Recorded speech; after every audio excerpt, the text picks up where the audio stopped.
Hey, salut, c'est Goudrel. Je suis à Val-des-Monts, Québec. Je suis venu faire une évaluation ici, là. C'est une nouvelle installation. Elle est en train de s'installer. Elle a eu du quota, là. Et puis, elle est en train de s'installer, là. Elle va être prête pour le printemps prochain. Et puis, elle s'est pognée un évaporateur usagé.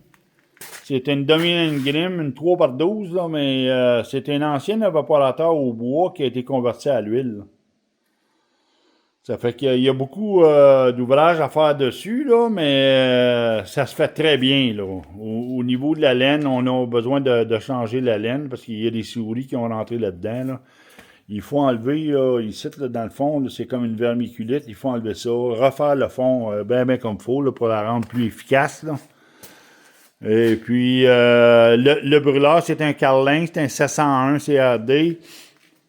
Donc, c'est un brûleur à l'huile là, qui travaille très bien, là. Et puis, on va juste mettre, si tu veux, là, faire installer les bons nodules dedans. Et puis, ensuite de ça, ben, installer les cheminées. Il faut tourner le draft control, là. Il faut protéger, il faut isoler là, le bois là, pour respecter les normes. Installer les solins. Il faut changer la cheminée là, de place là, pour la hotte. Ça se fait très bien, là. Et puis ensuite de ça, ben c'est ça, le solin, tout le kit en haut, là. Et puis une fois que ça va être fait, là, ben là, on va refaire le fond, là, nous, là. On va installer une clé de retenue, là, parce qu'il n'y a pas de clé dessus, là. Tandis que le draft control, ben, il va falloir que j'aille le voir, là, mais il me semble pas mal plus petit que la cheminée, là. Il va falloir que je regarde, là, voir. Ouais, la cheminée, ça semble être une 14, là, puis je pense que le draft control, c'est un 12, là. Je le vois pas d'ici, là, mais je pense que c'est un 12, là. Peut-être que ça pourrait faire l'affaire, là, parce que vu que la cheminée n'est pas tellement haute à l'extérieur, mais je pense que le draft control, ben, il va probablement faire la job, là. Anyway, fait qu'on y installe une clé, et puis on refait le fond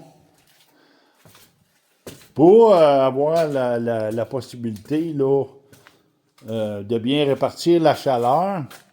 On va installer un magnélique après la cheminée, thermomètre après la cheminée, puis on va installer un magnélique en avant, là, parce qu'ici, là, vu que c'est un évaporateur au bois qui a été converti, là, ils n'ont pas installé le magnélique. Il faut savoir absolument là, la pression négative à l'intérieur de la chambre à combustion, là.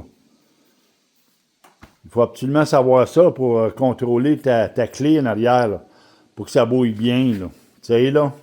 Un évaporateur à l'huile, il devrait tout le temps avoir un magnélique en avant, là. D'ailleurs, je pense qu'ils en ont tout en avant. C'est bien, bien important, là. En tout cas, fait que ça, on aurait ça à faire, là, et puis omniper ça, installer, là, système de poulie pour lever la hotte, etc., etc., là. Et puis ensuite de ça, ben, cet évaporateur-là, ben, je pense qu'elle peut, elle va pouvoir lui offrir un bon rendement, là. Les pannes, c'est des pannes de CDL qu'il y a dessus. La hotte, probablement, c'est une hotte de CDL aussi, là. Il n'y a pas de rien d'écrit dessus, là. Non, la hotte, c'est une Dominion Grimm. OK, mais les pannes, ce sont des pannes de CDL. Ça fait que... Anyway, fait que c'est ça, aujourd'hui, là, je suis venu faire. C'est juste pour rien lier. On va envoyer une estimation à la dame.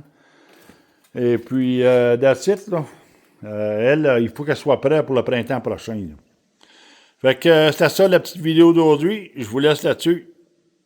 Salutations.